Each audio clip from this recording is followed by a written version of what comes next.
And I think it's important to say that, you know, anyone who has experienced or been in the United States for any period of time and experienced this country's history and knows it cannot have believed that it would be easy to elect a woman president, let alone a woman of color. Let's just be clear.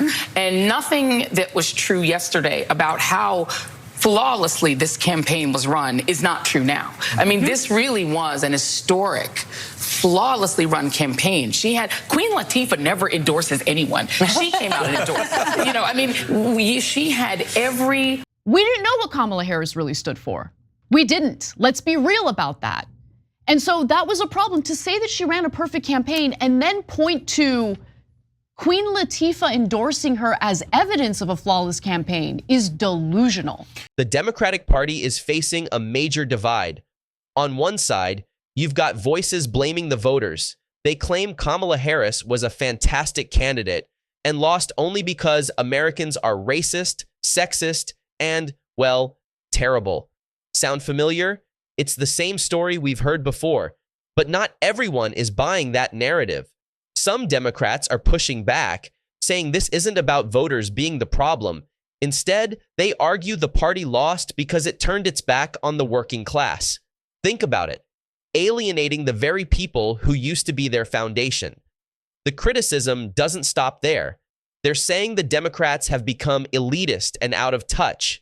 The focus on progressive far-left issues has overshadowed the real concerns of everyday Americans. Issues like jobs, immigration, and affordability. Voters noticed and they rebelled. The solution, according to some, is simple. Return to common sense. Focus on what matters to working people and leave the divisive rhetoric behind. Meanwhile, the blame game continues on networks like MSNBC. They're sticking to their usual narrative. Voters are the problem, not the party. But here's the twist. Even Cenk Uygur and Kasparian from TYT are calling it out. That's right. Cenk is questioning the excuses, and it's not something you see every day. It's a fascinating debate and one that's only heating up. If you're enjoying this breakdown, make sure to subscribe. There's a lot more to unpack in the days ahead, and we're just getting started. Now let's take a listen to Joe Scarborough's take on the election. Trust me, this one is something else. Listen closely. Donald Trump fared very well with Hispanic voters, especially Hispanic men. The numbers are coming in still a little early, but I think he did better with black men than was expected in the past. What do you think pushed that, especially with the Hispanic voters going for Donald Trump as much as they did? Because that made a big difference. I think that a lot of it was he was able to sell a lot of Hispanic voters that immigration was a threat to them, that some of the people coming across the border was a threat to them. I think that we've got to be honest, among Hispanic men and black men, there's a lot of misogyny.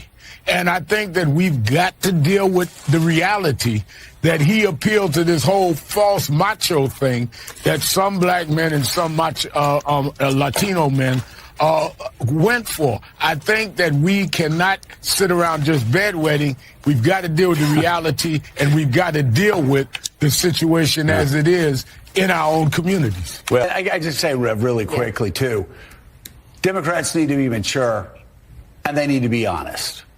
And they need to say, yes, there's misogyny. But it's not just misogyny from white men. It's misogyny from Hispanic men. Right. It's misogyny from black men, things we've all been talking about, who do not want a woman leading them. Might be race issues with Hispanics. They don't want a black woman as president of the United States. You know, the Democratic Party, I've always found when you're sitting around talking, they love to just sort of balkanize everybody into these separate groups and say, oh, white people don't like women and black people. No, it is time for the Democrats to say, okay, and you and I have talked about this before, a lot of Hispanic voters have problems with black candidates. Right. A lot and of with other Hispanics, you got some that don't like each other, and some of the most misogynist things I've heard going on this Get Out the Vote tour came from black men. I mean, misogynist things. So you're absolutely right. It's not simplistic. Everyone's racist. That's their big takeaway. Not that they should focus on real issues. Helping working people used to be their mission. The Democratic Party once stood for the working class. It was socially moderate and addressed everyday concerns. Extreme policies like transgender surgeries for illegal immigrants, those weren't even on the table. Now, they're cozying up to figures like Liz Cheney. They hope to win over wealthy neoconservative Republicans. Meanwhile, they're abandoning FDR's working class coalition entirely. But of course, Kamala Harris did nothing wrong. At least in their eyes, they insist her campaign was flawless. Their excuse? Racism, sexism, and apparently everyone being awful. If that's why they think Trump made history with the Latino vote, they're out of touch. Splitting the Latino vote nearly 50-50 was unprecedented. But blaming racism for it? That's detached from reality. Joe Scarborough did make one valid observation. Voters are not a monolith. He's right. People don't fit neatly into identity boxes. The intersectionality framework just doesn't hold up in practice. People vote based on personal priorities, not stereotypes. Take Hispanic voters, for example. They care about issues like immigration, education, and the economy. But Joe's big takeaway? Racism and sexism exist in Latino communities. Really? That's the conclusion? Even if they truly believe that, what's the plan? They still need to win elections, right? Are they just going to double down on this narrative for 4 more years? Honestly, I hope they do. It shows they've learned nothing. Instead of fixing real problems, they're stuck on identity politics and voter shaming. Now, let's hear Anna and Cenk's take on this MSNBC segment. It might actually be the most grounded perspective we get. Okay, but like, Cenk, Queen Latifah. Oh my God, she got Queen Latifah? Queen Latifah. Okay, thank God we're going to be in the White House. I wonder who her cabinet's going to be because she ran a flawless campaign. She said, you couldn't have done it any better. She lost. You don't think you could run a campaign any better than losing? She was. That's amazing. She lost the popular vote. Okay, Jesus Christ, what kind of alternate reality do they live in? Kamala Harris ran on the message of saving democracy as she was campaigning alongside a neoconservative like Liz Cheney, who ran interference, provided cover for the Bush administration, which violated our constitutional rights and suspended habeas corpus. Just something to keep in mind. But she was a perfect candidate, Cenk. Perfect candidate. It's just that she was a black woman. And no country would ever elect a black woman, or the United States, of course, because we're just inherently a racist, terrible country, of course. And we would never elect someone named Barack Hussein Obama, who's also black, except we did twice. So, and he polled at 83% popularity after his first victory.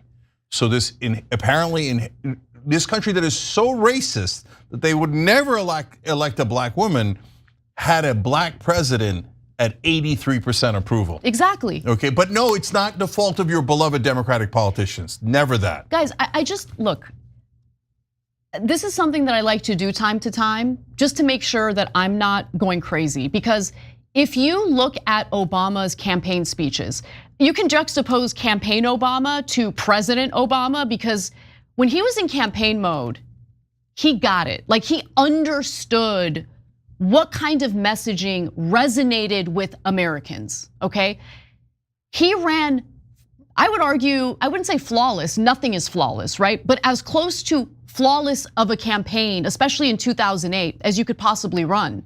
And it's because he had a message that resonated with the frustrations of the American people, right? The economic instability, we were in the financial collapse of 2008 at the time, the frustration over the wars abroad. I mean, campaign Obama was incredible, so incredible that it didn't matter what his name was, it didn't matter what his skin color was. What mattered was the substance of what he was saying.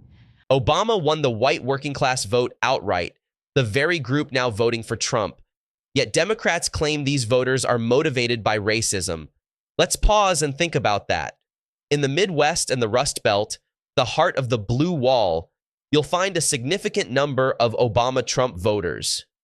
If these people were lifelong racists, why would they have voted for a black man not once, but twice? Clearly, racism doesn't fully explain the shift. If Democrats were serious about winning elections, they'd be asking hard questions. How did we lose these voters who once supported us? Why are Latino men and the working class turning away? Why are black men beginning to drift from the party? It's not bigotry. These groups overwhelmingly supported Barack Obama when his message resonated with them. The real issue lies in how disconnected the Democratic Party has become from working class Americans. People are frustrated with rising costs, stagnant wages, and out-of-touch leadership. They're not buying into identity politics or empty promises anymore. They want solutions. But honestly, maybe we shouldn't give them advice. If they figure this out, they might actually start winning elections again. Let's just keep this one to ourselves, shall we? We didn't know what Kamala Harris really stood for. We didn't. Let's be real about that. And so that was a problem. To say that she ran a perfect campaign and then point to Queen Latifah endorsing her as evidence of a flawless campaign is delusional. No, I'm never gonna forget that line. That's now instantly one of my favorite lines. It's like an ESPN classic.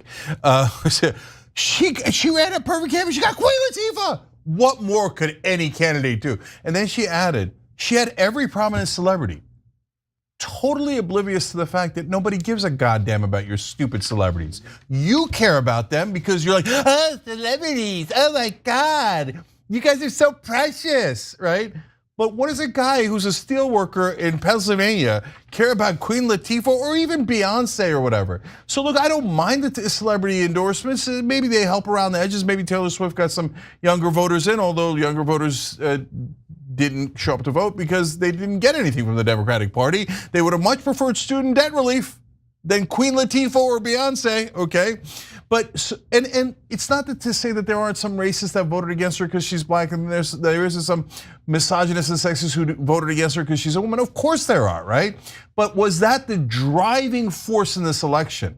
No, the fact that they didn't deliver and that they thought just getting a bunch of celebrities around themselves and having corporate CEOs sign a letter saying she's great and getting Dick Cheney and Liz Cheney to say how wonderful they were and raising $1 billion meant that you ran a perfect campaign.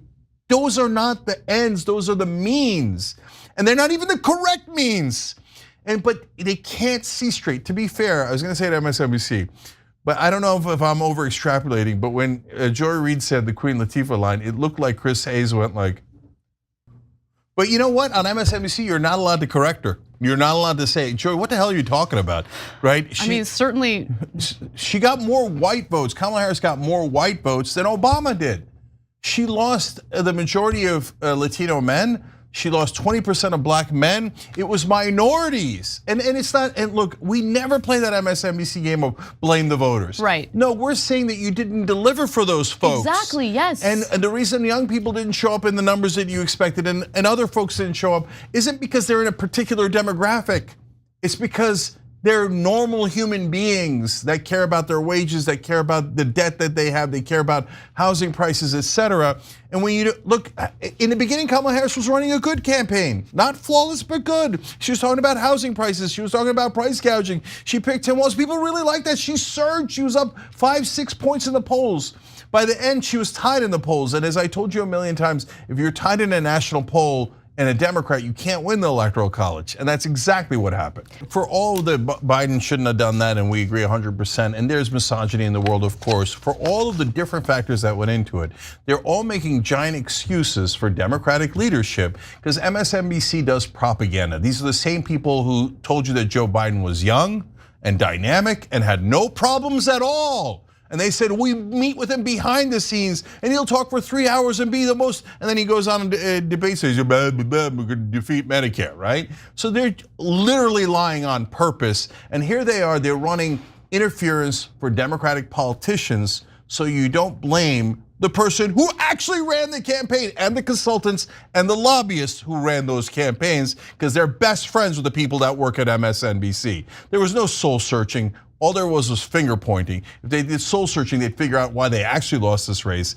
which is that they did not appeal to the voters enough and they did not deliver enough for the voters. And instead, all they did was these semantics of Queen Latifah and we love celebrities and CEOs. That's why you should vote for us, which was the worst possible strategy. Cenk and Kasparian are completely right, and they definitely get it. The Democratic Party is facing a serious divide, and pretending otherwise won't fix anything. On one side, you have the MSNBC crowd defending Kamala Harris, claiming her loss is purely due to racism and sexism. They argue she ran a great campaign and did everything right. On the other side, voices like Cenk and Anna are saying what many people already know. That's not the real issue. The problem lies in the party's disconnect from working class Americans.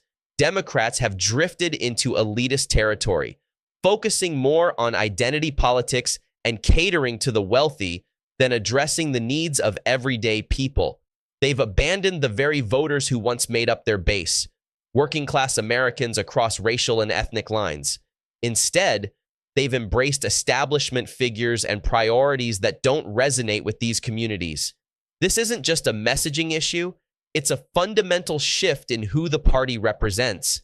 Exit polls show that older voters, particularly baby boomers, are backing Democrats outright, which reflects their alignment with mainstream media and institutional trust. Meanwhile, Republicans are mobilizing populist support by speaking directly to working class frustrations. If the Democrats want to win back these voters, they need to address the core issues: the economy, immigration, and public safety. Cenk and Anna are right to call out the party for its failures here.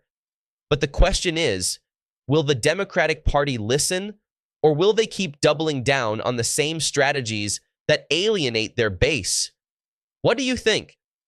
What do you think about Cenk and Kasparian ripping MSNBC over their insane Kamala Harris take?